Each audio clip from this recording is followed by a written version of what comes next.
देखो फ्रेंड्स, कहीं आपको भी फीवर हुआ है या फिर कफ हो रहा है, कंजेशन हो रहा है, रनी नोज हो रहा है, तो कहीं आपको भी इन्फ्लुएंजा वायरस का तो अटैक नहीं है। देखिए, आज इस वीडियो में बात करने वाले हैं हम लोग इसी इन्फ्लुएंजा के बारे में।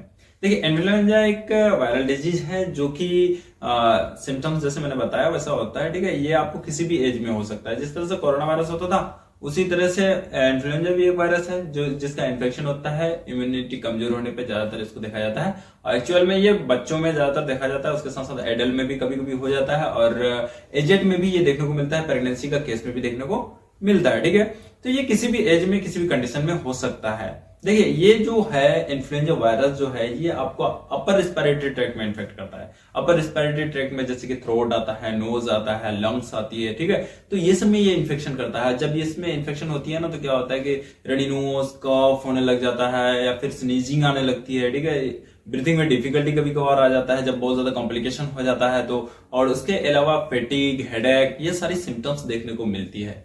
देखिए, ऐसा अगर कोई भी सिम्टम्स होता है ना तो सबसे पहले तो इस डॉक्टर से कंसल्ट करें ताकि इसके लिए जो कोई कॉम्प्लिकेशन ना आ जाए। ठीक, तो देखिए बात करते हैं अब इसका। ये तो वो भी सिम्टम्स अब डायग्नोज जो करती हैं इसका, तो वो सबसे पहले तो कैरेक्टरिस्टिक सिम्टम्स देखी जाती है उसका कि कौन कौन से कैरेक्टर शो हो रहा है, जो फिजिकल एग्जामिनेशन की जाती है। और उसके अलावा पीसीआर वगैरह कराया जाता है लेबोरेटरी टेस्ट में। ठीक है, ताकि मतलब वायरस के बारे में पता चल सके या फिर वायरस का इन्फेक्शन है वो कंफर्म किया जा सके। ठीक है, और बात करें इसका ट्रीटमेंट की, तो ट्रीटमेंट में जो दिया जाता है इसमें ना, तो सबसे पहले तो इसका सपोर्टिव केयर दिया जाता है। जैसे अगर पेशेंट डिहाइड्रेट हो रहा है तो उसको हाइड्रेट करना, या फिर उसका वीकनेस हो रहा है तो उसको देखना, वो सारी चीज देख रेख करना। और उसके बाद जो सिम्टम्स होती है, जैसे मैंने बताया क्या होता है सिम्टम्स, फीवर आती है, रनी नोज होता है, कफ होता है, तो उसके लिए जो सिम्टोमेटिक मेडिसिन है फीवर को कम करने के लिए पैरासिटामोल यूज कराया जाता है। बच्चों में अक्सर पैरासिटामोल का सस्पेंशन यूज कराया जाता है, एडल्ट में टेबलेट यूज कराया जाता है 500 mg या 650 mg का। ठीक है,